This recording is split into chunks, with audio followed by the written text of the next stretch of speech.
what's up? Dave with Brazos Valley Strength.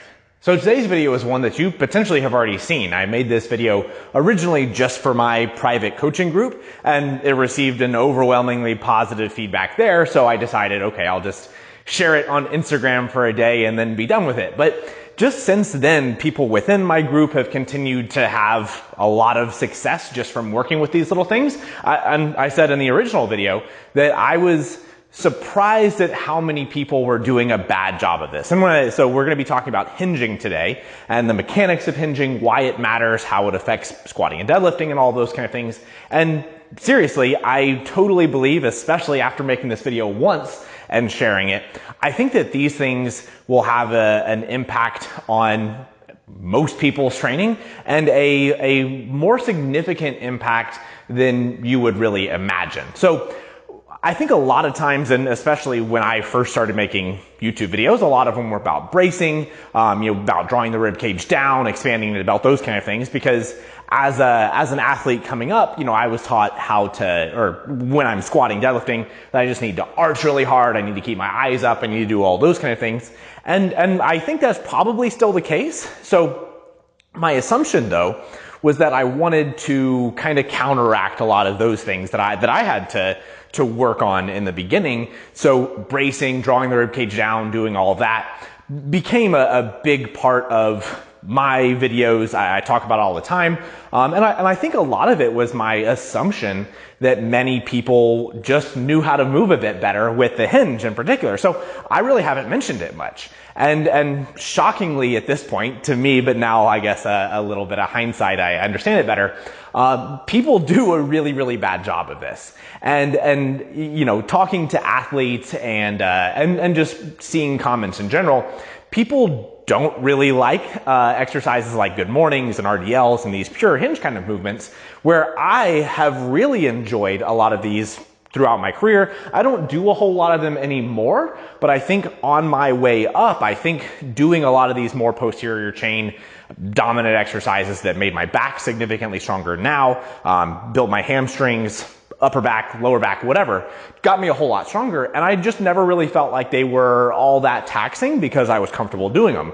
But apparently I hinge better than most people. So we want to dive into that today. I'm going to start from the bottom up, and I'm going to run through a whole lot of drills with these that we can take it just from the core understanding of what needs to be happening and, come up with definitions and all that. And then at the end, get into a little bit more of how you can apply these into your squats. And I'll have other videos coming, but videos like top-down setup with deadlift, I know certainly matter with this. And I'm planning on follow-up videos to this video to essentially dive more into squatting and deadlifting. So this will be a video that hopefully will be shared a whole lot. I'm certainly going to reference this video a whole lot. So please watch this whole thing. Like I said, I've had a huge number of clients that have watched these things that even I thought that were already doing a good job with this, and it had a dramatic change in their movement and how a lot of things felt. So anyway, we'll jump into the drills here.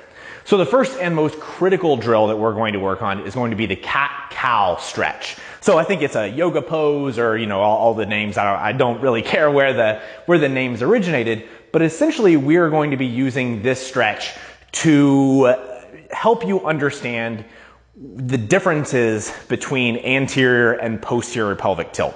So when I was talking originally, and still talk about bracing, and bracing overall is one that it hasn't been beaten to death. I mean, it's still something that absolutely matters, but so much of that is about this kind of posterior tilt bias that a lot of people get into, drawing the ribs down, but those do great things, right? It allows you to control your trunk more, actively expand in the belt, and just, lift a lot more weight by creating better pressure inside your abdomen.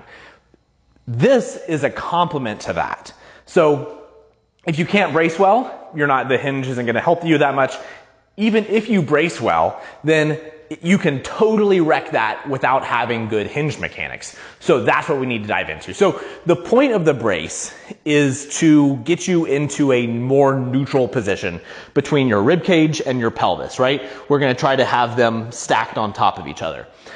Now, like I said in the beginning of this video, my opinion, the way that I was taught coming up, is that most people are taught by high school coaches or whoever that we want to arch our backs as hard as we can. So we get into an anterior tilt, an anterior bias a lot of times. So I've just been saying, you know, rib cage down, pull the posterior, you know, the pelvis posteriorly, and kind of forgetting about things that happen after that. Now, a lot of what I'm going to talk about here is kind of the opposite. And it's not that with bracing, it's not saying we want to get into a full posterior tilt. And with hinging, I'm not saying that we want to get into an anterior tilt at all. But both of these things will work together so that we can stay more neutral the whole time. So the goal with the hinge is to be able to maintain the segments of our body that we have and be able to move my hips back without anything changing. So the cat-cow stretch.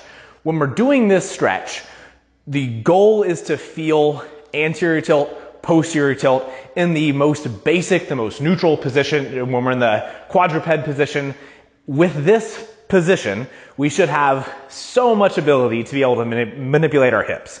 If you can't do it here, you have to start here, right? Practice, do it at home, whatever, film yourself. But being able to only move your hips and not have this movement come from other places, like just rounding your upper back or anything like that. So we have to be able to feel the pelvis tilting forward, pelvis tilting back, with nothing else moving. So the quadruped position is one that should allow you to stay really neutral and articulate through things. But if you can't do this one, nothing in the rest of the video is going to make sense to you. It's not going to work. So we have to start there, and then we can build up beyond that. But either way, people have issues in both directions. So I can't say that you know, most people are stuck in posterior tilt, stuck in anterior tilt. Certainly you can do both. So this video is going to get us started, but you could be in either position, and that's the issue, is that you may have to be able to move your hips more towards posterior tilt or more towards anterior tilt, depending on where you are now, but then maintaining that neutrality is important. So that's the first step. Absolutely, that's the first one. Now, past that, we're going to build this thing from the ground up. I've been lucky through my journey as a coach, as a powerlifting coach, that I spend a lot of time working with one-on-one clients, general population clients in a Gold's Gym, and even before that, just as an independent trainer. But I spent a number of years working 10 hours a day with clients who knew none of these things. So I had to learn really quickly how to communicate with people, especially with these kind of movements, and get them comfortable hinging back and so that they weren't worried about their backs. So one of the easiest drills that we can do with this is just using any wall, right? But I'm going to use the frame of my power rack. It can be whatever you want. But the goal with this is to feel how your hips move and your balance doesn't change. So I would explain it to people as that you have your hands full of groceries, and you can even hold something. You can hold a medicine ball, you can hold a plate, whatever, but hold it, you know, against your chest to help you feel where your center of mass is. You should feel your balance staying the same on your feet. So hands full of groceries, and you have to close the car door behind you.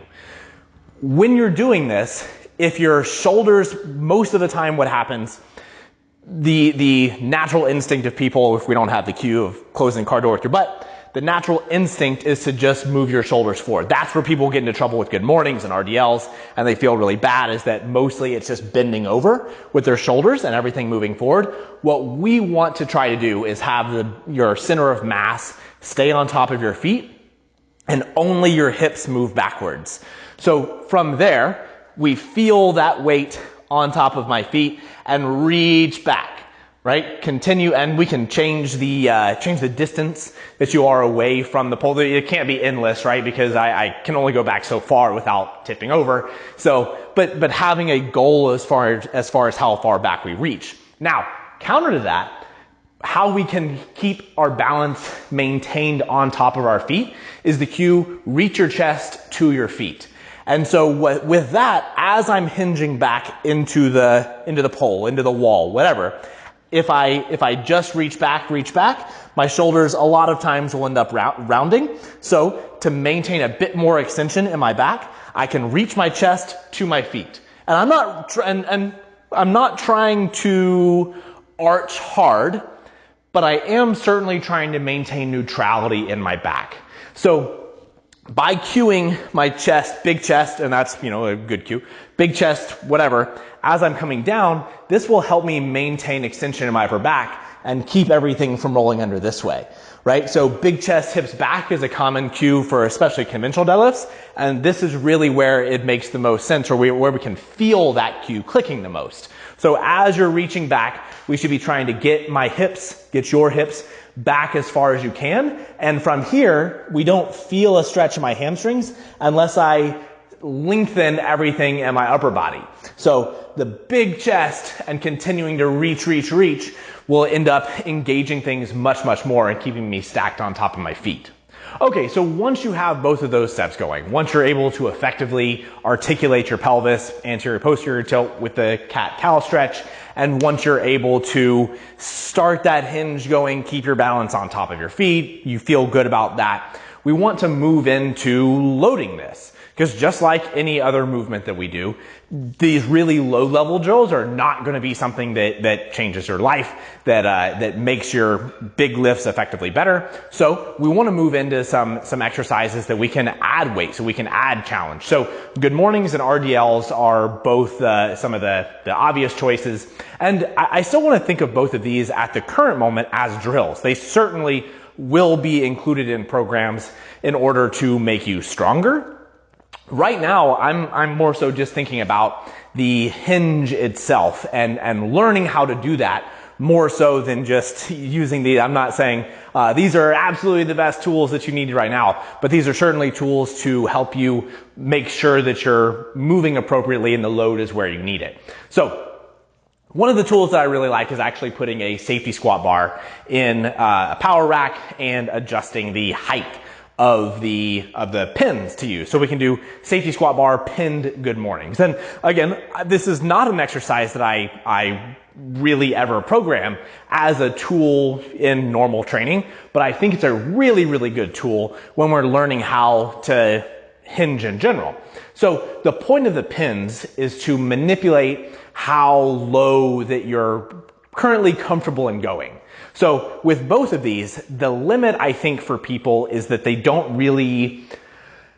know exactly what they should be feeling at certain ranges of motion. And what I really want to have you feel is that you find your hamstrings as early as possible. So if you've gotten into, and I'm making up numbers, I don't have anything exact to back these up, but we'll say if you're 25% into your hinge and you don't feel your hamstrings, you're not doing it correctly. So most of the time it comes into fighting a bit with the upper body, but if I'm in my hinge about right here, I should feel my hamstrings starting to feel some of the load. A lot of times people are, and for an example, I can hinge back and get stuck about right here. If I just allow myself to roll over, I can touch my toes pretty effortlessly with very minimal stretch in my hamstrings. So that's kind of the difference. And the difference is what I'm doing with my upper body and maintaining extension. So that's where I think the good mornings are a pretty good tool because the weight is on your back. I like the safety bar because it's just a bit more comfortable. The low bar position is a bit more comfortable for good mornings in general. But I don't know that it's as effective here because it kind of naturally gets you into a more extended, it's easier to maintain that position. And high bar is just horrible for good mornings because it wants to roll over your head. So I think the safety bar is the best tool here for good mornings because it allows a bit more comfort, keeps it high on your back, and we still can have a good stability with it. So anyway, when I'm doing these good mornings, I can very easily manipulate the end, my goal for how far my range of motion is actually going to be. So we do want to challenge that limit, and we don't need a whole lot of weight here. We need enough weight to make you feel weight.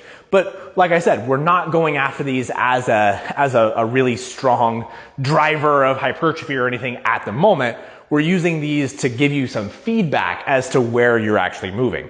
So I would start off with the goal of about 25% range of motion. So you shouldn't really be getting close to a right angle at this point, but you should be getting to the point where you really feel your hamstrings and takes you like right up that line as far as where you're comfortable going in this hinge motion in the good morning position.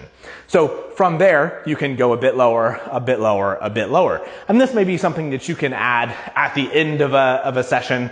It's a bit much to set up. I think in the beginning, it may be totally worthwhile to do things like this at first if you're just horrible. But as far as practice, it may be worth it to set this up at the end of the session, maybe take out an accessory for the day and work on this. And I think you will get very, very quick returns from it. But we're not looking to go as far as we possibly can with this. We're looking to be able to confidently say that you can move through a full range of motion with, let's say, one plate on the safety squat bar, and that you can challenge essentially limitlessly to what your body's capacity is, and feel comfortable in that whole range of motion, that you're not just rounding over and that things aren't falling apart with your hinge. But like I said, I think the good morning is a really good place to start because it does challenge where I think people are worst at least initially, so we get more positive feedback from it.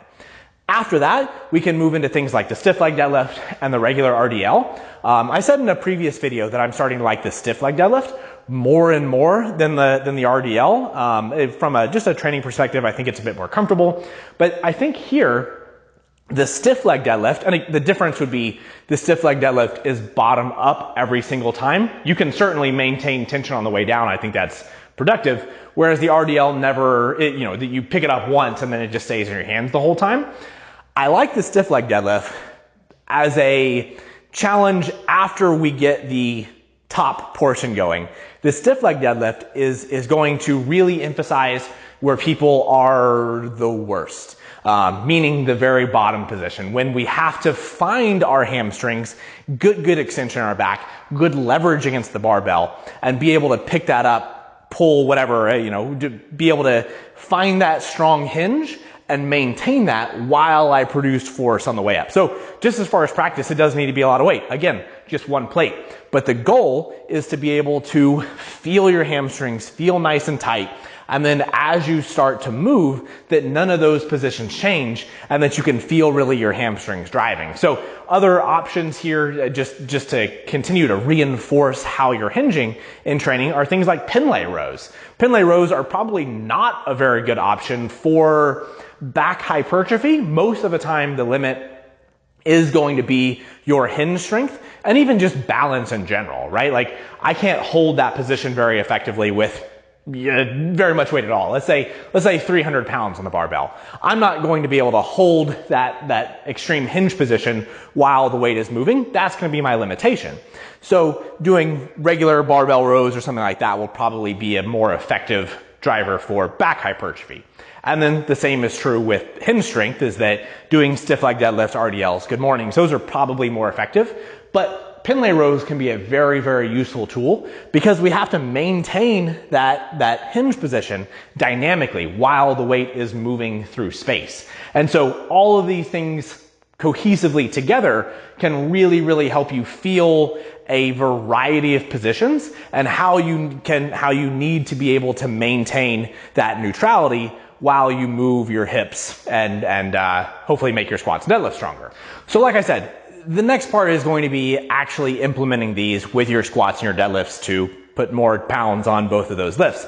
And I'm going to have videos on both of those, especially one coming fairly soon is going to be the deadlift. And I'm gonna redo the top down setup video for deadlifts overall. And so much of it, this video needed to be made first. But I think just to get people going, having being able to identify which problem group you're in is going to be one of the biggest things. So I mentioned that the goal is not necessarily more extension or more flexion, right? Or more anterior tilt or more posterior tilt, but it's about maintaining neutrality. So I think most of the time, people will find these more, like if you're doing RDLs, I would say almost always, from what I've seen at this point, the issue is going to be more rounding in the back, so that big chest, like those kind of pure hinge movements. The pure hinge movements, it seems like at the moment, people are really, really bad with the hips back and big chest cue. So that's kind of where I would focus, and it's going to be a bit more anterior tilt. Now, kind of, I don't know, ironically, whatever, in the other movements like squatting and deadlifting, It tends to be the opposite. There are certainly people that I see that are really going too far with the rib cage down, and we kind of have to walk that back a bit. But most of the time on those, especially getting set up for deadlift, which is why I'm making that video, it's actually the opposite. It's more extension bias when we're getting down into it. And squatting, as I'm initiating the squat, the most common error that people make that I want to try to correct with squats fairly quickly is going to be, we'll go rib cage down, we get set up in the squat, we're in this nice position, and then as soon as I start to descend, everything unlocks and my hips move back and I really get into the cat position, right? So the goal of the hinge is not to do either position, but it's be able to feel when those positions changes and manipulate it. So with the squat, if I'm going back to the original drill of just trying to maintain my neutral position and get my hips back into the wall, you can see I didn't get extended to get there. The cue of big chest is just to not get too rounded. What I'm trying to do is maintain that position as my hips move back. This is much more hinge than I would ever do squatting, especially just in the first little bit. But being able to set yourself in a position to where you have that nice neutrality, you maintain your brace, your hips move back, and then from there I can start descending into the squat and maintain all those positions. It will allow you to use your quads better, to keep your brace better, and the whole lift should be much more efficient, easier, and hopefully, potentially, instantly put more weight on the bar just because you're effectively maintaining your brace and your movement is a bit more balanced. So, like I said, there's videos coming on those, but I think it's important to end this video by saying that the goal is not to be able to get into more extension or into more flexion, but it's identifying where those issues are creating issues for you. Top of the squat, unlocking too much, deadlift coming down, either rounding too much. When I'm getting down into my setup, rounding too far over, I still want to maintain nice neutral position as I'm getting set up from the top. So the hinge is the critical piece just with the initiation of all of those movements. So hopefully this video really gets you going. Like I said, I've had clients watch this a number of times and people have basically said that they've instantly improved and have gotten a whole lot better with repetitive watching. So I hope this video helps all of you as much as the people who have watched it so far. And if you like the video, give me a thumbs up, subscribe to the channel, and we'll see you next time.